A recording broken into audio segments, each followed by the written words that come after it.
Hey everybody, and welcome back to another video on the channel. In today's video, we're going to do something more towards the melody side of things. So I'm going to show you how to build sad melodies or a sad melody in FL Studio, and I'm going to show you how to keep it simple, keep it sweet, and straight to the point. Before we go any further, if you haven't yet, make sure you go ahead and like and subscribe to the channel. It definitely helps with me being able to make more videos like this, and it grows the channel too. Also, it's absolutely free to do. So if you're going to be watching, might as well go ahead and subscribe. I also hope that you do learn something from this video. Another thing is, a lot of times I get comments asking me to make certain type of videos, and I actually love when y'all do that. So if you do have any video ideas that you want me to make, drop those in the comment. Leave a comment and let me know. I have quite a few people ask me to make drum patterns for R&B beats, and also some music theory stuff. Those videos have been made, they just haven't been released yet. They're already uploaded to YouTube, but they're on the schedule, so they're scheduled to come out. So you should be seeing those pretty soon. So if you have requested something and you haven't seen the video yet, just wait on it, because I promise you it's coming. Anyway, let's stop with all the yapping and let's get right into it. So I have FL Studio pulled up right here, and I'm using this grand piano. This is my favorite grand piano. If you know anything about me, you know I use that piano a lot. I want to change this tempo. I'm going to bring it up some to about 154. And what I'm going to do is I'm going to build a chord here. Now, I'm going to start with a minor chord, but I'm going to use more major chords than I use minor chords. The thing about sad melodies is, yes, they can be done in major or minor scales, but if you do it in a major scale, it's going to sound kind of more sad than it would in a minor scale, but a minor scale is going to sound more dark than it would in a major scale. Now, what I'm going to do is I'm going to lay down this F. What am I doing? F minor, which is just this note right here. Let's bring it in some to probably about right here.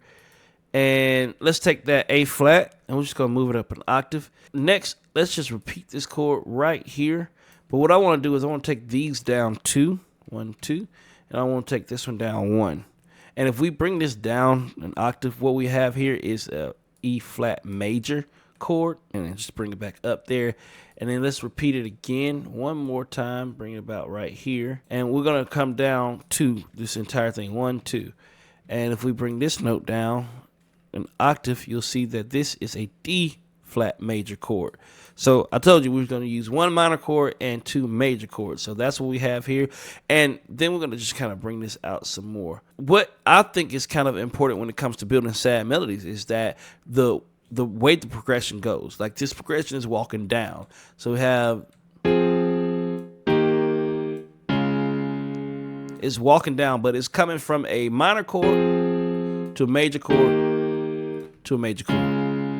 Now, if I was to play some major chords, like say C, and then if I was to go to like E minor, that's kind of sad. If I go to F major, then to the G major, that also sounds sad. So you can do it in a full major scale as well. When it comes to the scale or the progression, you kind of want to go down, or you want to go down and then up. And then something else you want to do is you want to make sure your rhythm is kind of like a sad rhythm. If we was to play this, it's going to sound a little bit sad. Like,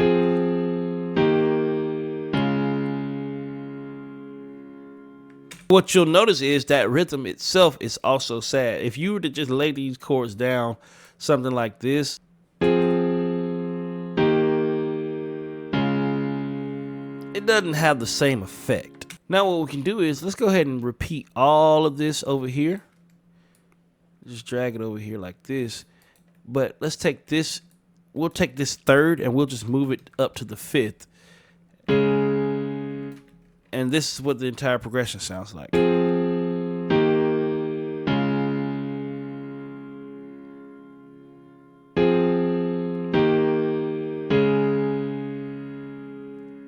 So that's really simple, easy to make. We're only using 3 chords. And now, to add a little bit of variation to it, a little sauce or something to it, let's just take the next note in the scale and highlight it or drop it in like this. So we got something like, same thing here. Drop one here.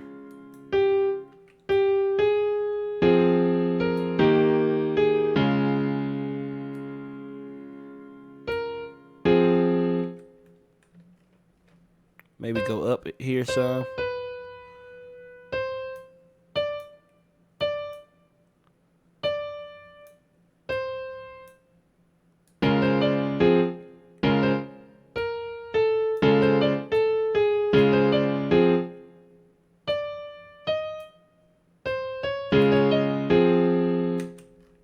Do something like this.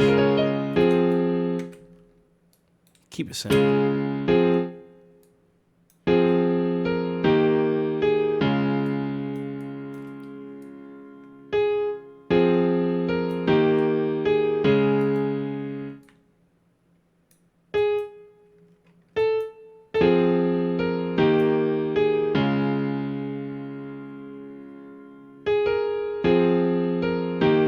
Maybe go up it again.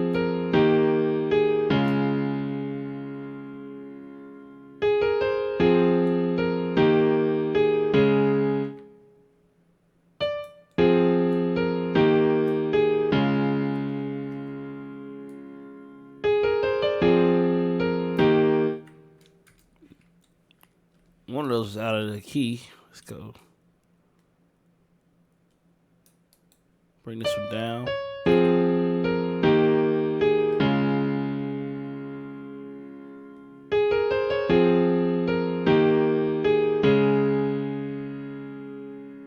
And there you have it, just a simple sad melody. You could do something like take these, highlight them all, click shift, click on them, and then control down. And now we got our bass notes down there, and then we can just alt R to kind of randomize the velocities on all of this. I will also control alt, just bring them back down, then alt S to strum it out.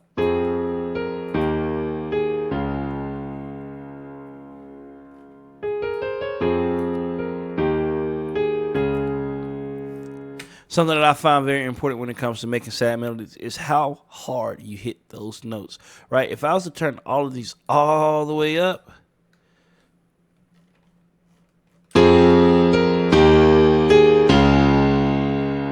it doesn't have the same effect as it did when it was softer. So something like,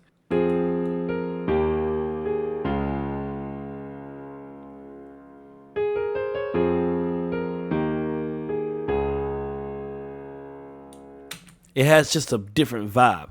But that is all I have for you in this video today. It's very simple. I told you it's going to be simple, straight to the point. Making melodies, sad melodies, or any kind of melody doesn't have to be a long, drawn-out process. Doesn't have to be hard. It's just something you just got to kind of have an idea where you're going. Even if you don't have an idea where you're going, it's good to know that certain type of melodies go in a certain way. So like a sad melody, like I said, I started with a minor chord, but I use more major chords than minor chords, and I also walk down the scale instead of going up one. And it's just different things and techniques like that that you can use to make your melodies.